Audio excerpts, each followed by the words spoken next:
kwemfuyo kuzoqedwa ngokuthi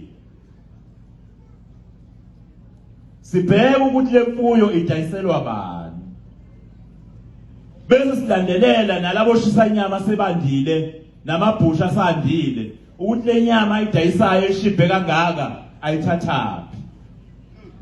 Amaphoyisa nenhlaka zonke zomthetho kufanele angenele onke amabhusha nendawo edayisa inyama oshisa inyama afika afuna iziliphu zale nyama edayisayo. Uma isiliphu singatholakali amthatha amfake evenini ngemumva umnikazi walelo bhusha nalo shisa inyama ahamba yoboshwa, ngoba yibo laba abadayisa inyama yenkomo zokwebiwa. Bengizoshaya ihlombe leyo.